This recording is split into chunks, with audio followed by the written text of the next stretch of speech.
This is KSI, and you've probably already heard of him. The majority of you will know him for his appearances in Sidemen videos, or you've heard one of his songs on the radio. However, the majority of you will not know about his dark past. After facing multiple claims of sexual harassment, his success has been down to an unmatchable work ethic and adaptations to the ever-changing online world that he finds himself in. So how did an introverted kid in school go from posting FIFA videos in his bedroom to a platinum-certified artist, professional boxer, successful businessman, and a YouTube legend? This is the story of KSI.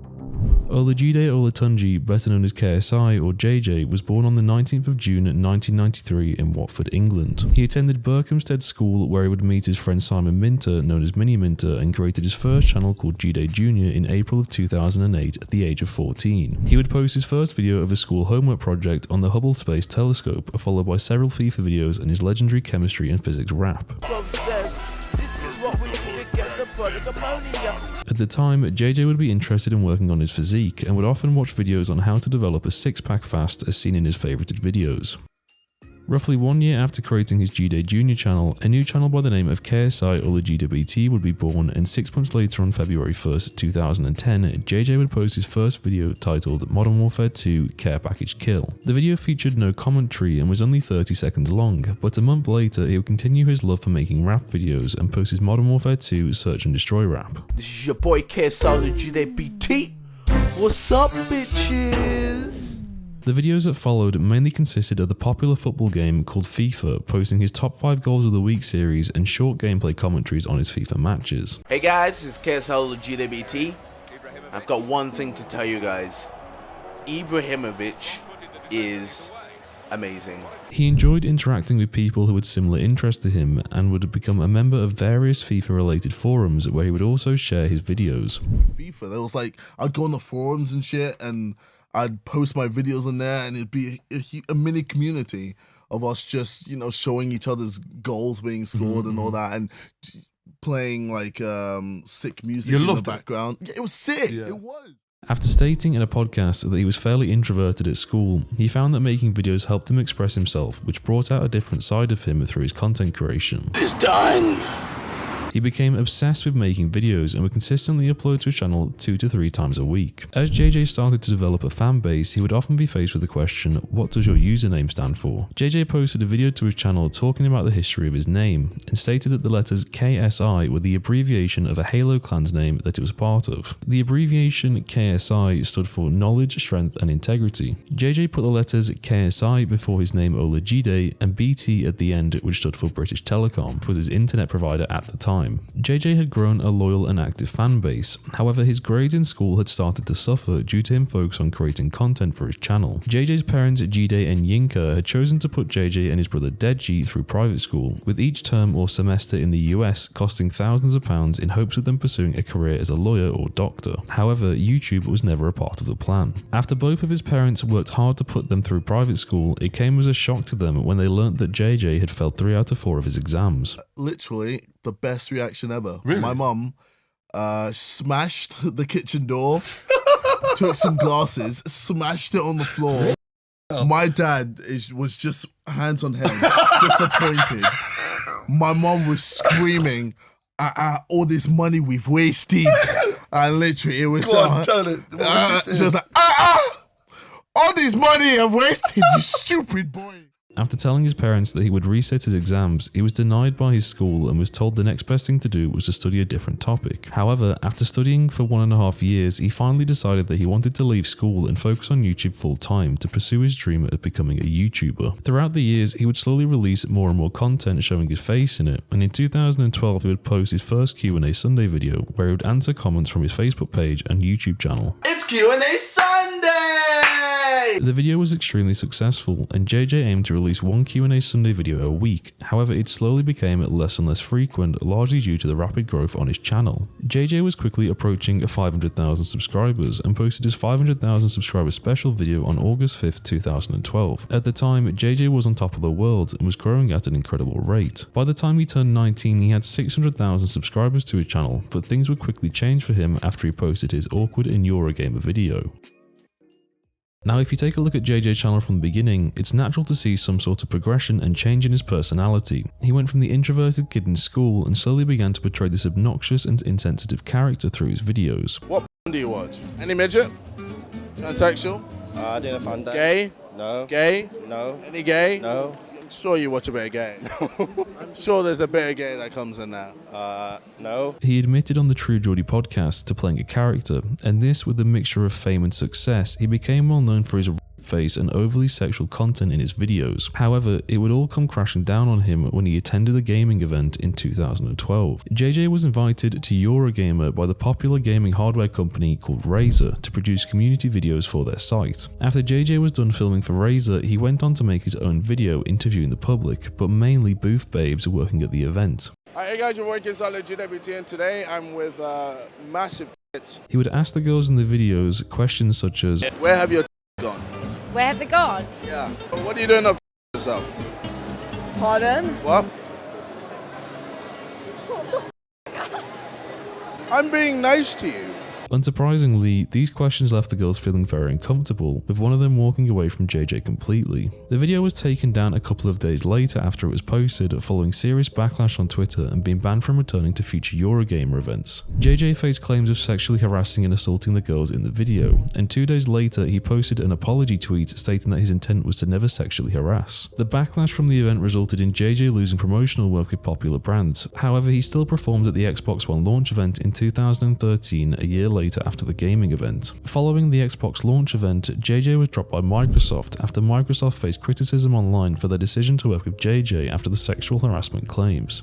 Xbox dropped you. Yeah, Xbox dropped you, didn't it? Yeah. Like, dude, like the amount of opportunities I've lost because of that is just tremendous. Like, I've done well to, I guess, get back to a state where I'm comfortable again. I had no idea. I was just making videos. Yeah. I was just doing what the people wanted. Like, because I did videos like that before to just general people in the public, and people loved it. And I was just like, the thing is, like, with YouTube, sometimes you can think that's the only audience in the world. Yeah. Bubble. Whereas there's actually like hundreds and hundreds and hundreds of millions of people out there. Since the event, JJ's manager responded to the press saying, as an 18-year-old at the beginning of his YouTube career at the time with no real guidance, he realised soon after the Eurogamer reaction of the influence and popularity he was developing through the platform, also the responsibility that was beginning to come with that. KSI is a character of JJ or Olajide, a young man with great humility and politeness and far from the character portrayed in the Eurogamer video. Sexism is not something he condones or wants to be associated with. He wishes to apologise for any offence the video 15 months ago may have caused in the short amount of time it was on his YouTube channel. In recent months, he has also been actively avoiding certain content seen in the distant past and wants to be judged on the great content and value he gives to brands and partners without controversy. There is no denying his rapidly growing influence and how important it is to use that in a positive way. This is what he will continue to strive towards and continue to move away from any unfortunate content from the very early days in his career, when just a young lad out to entertain mates and early viewers. This is not the more aware and responsible JJ/KSI which is now developing into a true star. It was around the same time that he would start to make videos with Gudjon Daniel, who he met at an EA event showing off FIFA Street in February of 2012. Daniel asked JJ if he would help him make YouTube his full-time job, and JJ agreed to help him. 6 months later, JJ flew to Iceland to create content with Daniel and even posted his 500,000 subscriber special video with him in. They would make between 10 and 15 videos together, and eventually it was time for JJ to return to England. Instead of exchanging his Icelandic krona back to pounds, he decided to help Daniel out and gave him his money as a friendly gesture. Once JJ was back in England, Daniel would slowly release the videos they made together to his YouTube channel, and Daniel's channel began to grow extremely fast. However, it didn't take long for the videos to run out, and Daniel's own content was struggling to even come close to the videos with JJ in. He quickly began to realise that without JJ, he wouldn't see the same success he had with the previous videos and was at a turning point. He decided that he would fly to the UK in hopes of JJ agreeing to make more content with him, but JJ was taken back as to why he was so eager to fly back so soon. Due to the size of JJ's house at the time, he had nowhere for Daniel to stay and had to book a hotel for him out of his own money. Nevertheless, they made a similar amount of videos again, but this time JJ kept half of the videos to himself. Daniel returned to Iceland and uploaded his half of the videos that they made together. However, he saw the same issue as before and asked JJ for his half of the videos to upload to his channel. JJ refused to give the videos to Daniel unless he paid JJ back for the hotel he paid for in London. Daniel said that he would pay JJ back after he received the videos, but JJ held his ground and kept the videos to himself. Time went by and Daniel was interviewed by Kick TV, where he answered a question about playing with KSI and responded with, "Who the is that? Who the is that? Who the is that?" JJ took to Twitter shortly after the interview was posted on YouTube and said, "What an ungrateful. Go check your most viewed video on your channel, enough said, and I'm the guy who made your fucking channel." This was followed by a video uploaded by JJ where he laughed for 2 minutes straight until he finished the video with the words, "I made you." I made you. Daniel received a huge amount of backlash from the situation, however he would continue to post videos to his channel. His comment section was filled with hate comments and the dislikes on his videos were going out of control. Not long after, he would go on a break from posting in hopes of the situation disappearing. KSI, whatever I did to you, I sincerely do apologize. I just wish I could take everything back, JJ, man. We used to be good friends, so yes, I am so sorry, man. I'm sorry. But after multiple returns to his channel, it seems that that wasn't the case. The situation with Daniel is the perfect case of quick success builds ego and slow success builds character. In another life, if Daniel didn't say what he did in the interview and continued to grind content creation, who knows where he might be now. Today, Daniel is a police officer in Iceland and hasn't posted to YouTube in over 2 years. However, in February of 2018, JJ posted a photo of them together and stated that the beef had been squashed and it was good to see him. In 2013, JJ's school friend Mini Minter would upload a video to his second channel titled GTA 5 Online Group Fun. The video featured 5 large YouTube creators from the UK and would be the first video in a series of gaming videos uploaded to their channels. Bazinga, better known as Ethan, would create a GTA Online crew called the Ultimate Sidemen. The name was a running joke between the group of friends and they would continue to post regular videos of the group playing Grand Theft Auto. Over time, more members would join the friend group, which made up the final count of 7 members known as the Sidemen. They still posted to each of their individual channels at the time and would begin to make content where the group was all together in person, seen in the video on JJ's channel titled Crossbar Challenge. Due to the difficulty of having one channel controlled by 7 members, it wasn't until 2016 that an official Sidemen channel was created. With a combined number of subscribers between all 7 members totaling to around 30 million, each member of the Sidemen made a video directing their fans to the official Sidemen channel, resulting in a new record being set for the fastest channel to receive 1 million subscribers in just 3 days. Fast forward to August of 2017, just over a year after the Sidemen channel was created, JJ uploaded a video titled I'm Leaving the Sidemen. In the video, he explained his reason for leaving being mostly due to Ethan from the Sidemen and that he couldn't stand him anymore. I'm no longer with the Sidemen. Mainly because of Ethan. I'd say he was the main reason I'm leaving. Can't stand him. He had also stated that it was time for him to move on to bigger things and planned to continue his career over in America. After Ethan saw JJ's video, he decided to post a diss track about JJ to his channel titled Drama. The diss track sparked multiple videos and diss tracks between different members of the Sidemen, which eventually turned into an all-out war within the group. It came out 3 months later that the entire situation was fake and they used the drama to bring attention to themselves and ultimately hundreds of thousands of pounds in revenue. JJ alone would total over 100 million views between several videos, where he would react to diss tracks and even post his own on Ethan and Harry. As we already know, JJ's seen a fair share of controversy leading up to this point. However, back in 2015, JJ would release another video in his Q&A Sunday series featuring popular YouTuber Casper Lee. The pair had started to hang out with each other and became close during the filming of their movie Laid in America that was released in September 2016. The Q&A video followed the same narrative, but it didn't take long before things went south. The first question in the video was, would you have a threesome with Casper and his sister? Casper's instant reaction to the question was that he was fairly embarrassed, especially after JJ said this. Because I'm gonna explore her. Jesus. That's my sister. I know. She's gonna watch this and she's gonna be like, you know what? I need a bit of black dick. I need that black dick all up inside my vag. All up inside my sugar walls. I want him to blow his load all up in my... JJ's fans were very young and impressionable who saw no issue with what he said, but soon after the video was posted, Casper's sister Theodora made a video titled Breaking the Silence. In the video, she talked about how JJ talked about her in a derogatory and sexist way, as well as feeling ashamed by it. This was followed up on Twitter by Tomska saying, "This is awful. Casper Lee, how the f were you okay with someone saying that? What the f?" Followed by, "I'm tired of being quiet. You say some real f***ed up shit and you're being influence to kids, man. Sort it out." JJ responded with, "F*** off Tomska. Not my fault kids watch me, bro. Don't be a please. You made videos about f***ed up shit it, and you have the audacity to say I'm a bad influence. He would address the issue with an apology to Casper's sister Theodora in another tweet saying, I'm sorry you felt the way that you did. Never intended to upset you at all. Hope all is well. Now it may come as a surprise to you that PewDiePie and KSI had their own drama back in 2016. The drama was a result of PewDiePie uploading a video titled My New Car, which was making a joke out of people who showed off their cars on YouTube. PewDiePie admitted to aiming the video at JJ on the Hatry podcast as he used an extremely distorted version of JJ's song Lamborghini in the video.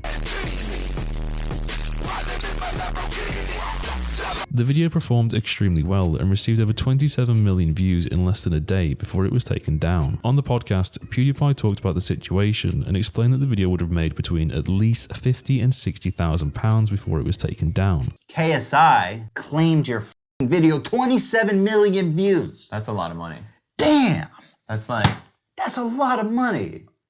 It's like 50 grand at least? At 60, least, yeah. at least. It was at least 50, 60 grand. However, he gave JJ the benefit of the doubt and said that it could have been just JJ's label taking down the video for use of the song without JJ's knowledge. The other thing, I would like to give the benefit of the doubt that it's not actually KSI and that is his network or whatever. He's with Maker. No, actually not his network. His probably his music...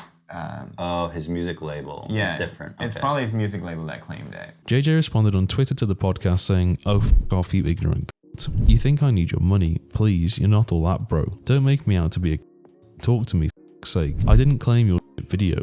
I have a music label called Island. They claimed it since they own the rights to the song. After taking time to calm down, JJ would later tweet, sorry for the tweets. They were made in the heat of the moment. Just when someone spreads wrong info about you without speaking to you first. I had nothing to do with the claiming of the video. My label saw the video and claimed it. I didn't even know it got claimed. You should have DM'd me and let me know. Then I could have talked to my label to get your channel whitelisted. I'm gonna hit up my label anyway and sort this mess out. But next time, just talk to me instead of publicly hitting on me. PewDiePie responded by saying, I appreciate that, thank you. I should have DM'd you. Move on my part, to be honest. There's no proof to say that the money was returned to PewDiePie, and the two would go back and forth over the years, making subtle disses about each other. However, in November of 2020, PewDiePie uploaded a video titled Reviewing Memes with KSI. At the time, it was the height of the UK pandemic lockdown, and it was a truly iconic video to see the two of them making a video together, and was enough evidence to say that the previous issues had been resolved. In 2017, YouTuber Joe Weller would post on Instagram announcing a boxing fight between his friend Theo Baker and himself. JJ saw the post and commented saying, let me fight the winner. Joe won the fight, and at the time it was diss track season between the Sidemen after Road to Shore, better known as Harry, made a diss track on JJ. JJ posted a poll and asked fans whether he should fight Joe or Harry. The fans voted for JJ to fight Joe instead of Harry, and JJ would propose a boxing fight with a 70-30 revenue split for ticket sales in favour of JJ. Due to the size of JJ's fan base being much greater than Joe's, JJ saw this as a fair deal, and the pair would go back and forth on Twitter before the fight was announced to take place on February 3rd, 2018. The fight was to be live streamed for free on YouTube, and roughly 7,500 tickets were sold to fans who wanted to witness the fight in person. Fast forward to fight day, and JJ won the fight in the third round by technical knockout. In JJ's closing speech, he would go on to call out Logan and Jake Paul, as well as footballer Rio Ferdinand. If any YouTuber wants it, you can come get it. Jake Paul, Logan Paul, any of the Pauls, I don't care. Bring it. Same, yo, if any celebrity wants it, yo, where's Rio? Where's Rio Ferdinand?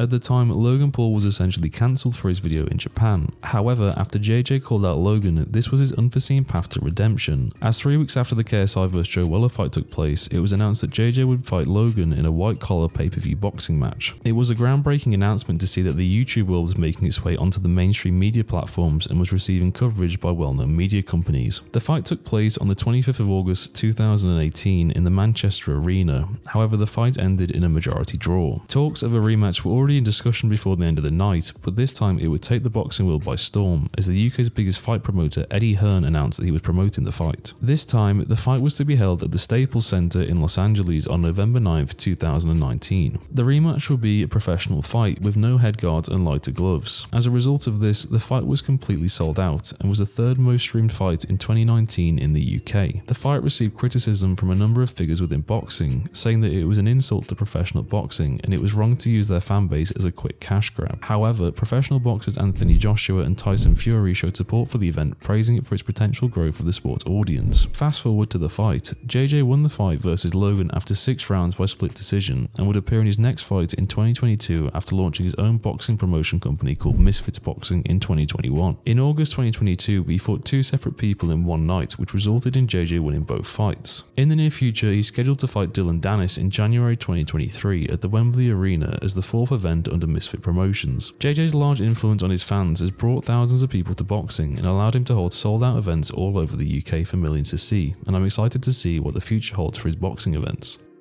If you're from the UK, you've more than likely heard of one of KSI's songs on the radio. Who knew that JJ's chemistry and physics homework raps would lead to him becoming a platinum certified artist 15 years later? JJ would release his first debut single, Lamborghini, on the 23rd of March 2015, where he raps about his newly wrapped car and celebrates his success. The song surprisingly ranked number 30 on the UK singles charts, and this was just the beginning for him as he spent the next year focusing on improving his musical talent. He would go on to release his song Keep Up with popular UK grime artist JME, and then use his skills to diss Sidemen and other creators in his EP Distractions. Since then, he's released songs with popular mainstream artists such as Rick Ross, Lil Baby, Lil Wayne, and Anne Marie. In 2020, he released his debut studio album called Dissimulation, which debuted at number 2 on the UK album charts, and just 1 year later, he would finally top the charts with his album All Over the Place. Throughout his music career, he's toured all over Europe, and I'm sure he'll be a household name thanks with music in the near future.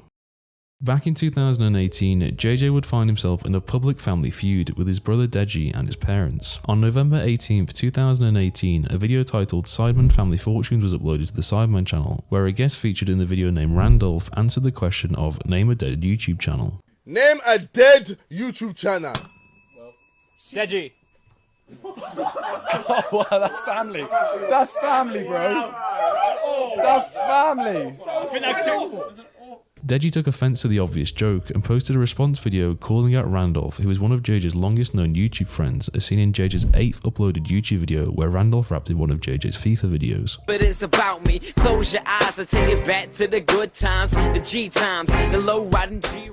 Deji claimed that Randolph didn't spend enough time with his wife after Deji was kicked out of the Sidemen house for being unclean, and Randolph took his room there. He also claimed that he was JJ's bitch, as JJ paid him a salary for being his cameraman. Randolph responded with his own video, but wasn't happy with what Deji said about his wife and posted a diss track about Deji. Can't take a joke, you need to relax, G. Back in LA, I was paying for your taxis. You're the poorest rich man that I know. Every time your card comes out, decline, bro. JJ would go on to make a reaction video to Randolph's diss track and remain neutral on the situation between his brother and him. Shortly after Randolph's diss track, Deji replied to the diss with a diss of his own. Deji went a step further and asked his parents for access to JJ's personal banking accounts without asking JJ's permission first. At the time, JJ's parents had control of JJ's accounts, and Deji would use this to look at the transactions between Randolph and JJ. A transaction of £4,000 was sent to Randolph as a wedding gift, and Deji claimed that JJ would pay for his wedding with it. JJ made a reaction video to Deji's diss and was hyping up his brother for his wordplay and rapping skills, but as soon as he noticed a screenshot of his bank account, JJ's attitude changed instantly. Wait, that's out of order. Nah. Don't get me involved with this shit, fam. I'm just watching. He was disappointed that his parents gave Deji access to his accounts and used the information to spread false claims about Randolph's wedding. After trying to resolve the matter privately, JJ stated that he hadn't got anywhere and would visit his parents' home where Deji lives to try and resolve the issue in person. After multiple tweets on Christmas Day from JJ and Deji, it was obvious that the issue hadn't been resolved after JJ had threatened to smash Deji's computer and the police were nearly involved. I also wanted my brother to remove the diss track because I felt like in order for us to essentially move on, the video had to go, and he refused. So I got upset and I said I would smash his computer. And yes, I shouldn't have threatened him, but I was just so annoyed. And then that's when he locked himself in his room where the computer was, and then I said I would smash the door down if he doesn't come out to talk. Again, I was completely out of line, but I'm sorry, I was just so frustrated, man. I just wanted to talk as a family to resolve the issue privately. So then eventually he told me to leave, And I did. JJ left his parents' house, and it wasn't until June of 2019 that everything would be made clear in an 80-minute long video uploaded to JJ's channel titled Ending It All. JJ highlighted all the points of the situation in an attempt to make peace with his family, and 18 months later, Deji addressed the situation apologizing for his actions. The situation was completely blown out of proportion due to JJ's family being in the public eye, and in November 2019, JJ announced that their family feud had been resolved.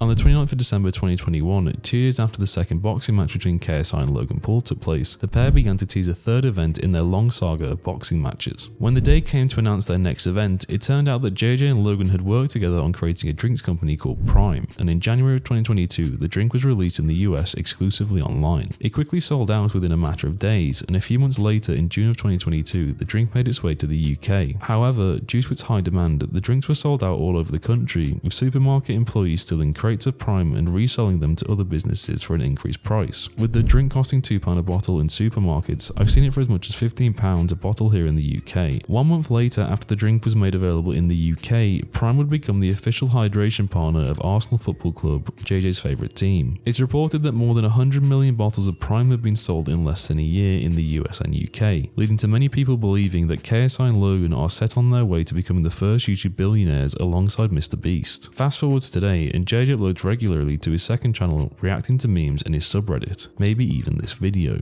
Wink wink. With JJ posting to YouTube for roughly 15 years, he's accomplished so much within the online world and is an early adopter of the word influencer, becoming a YouTube legend, platinum certified artist, professional boxer and successful businessman is no small task, and it's almost impossible to cover everything he's done in just one video. This video alone took over a week's worth of research to put together, and if you enjoyed the video, I'd appreciate if you liked and subscribed, and I'll catch you guys in the next one.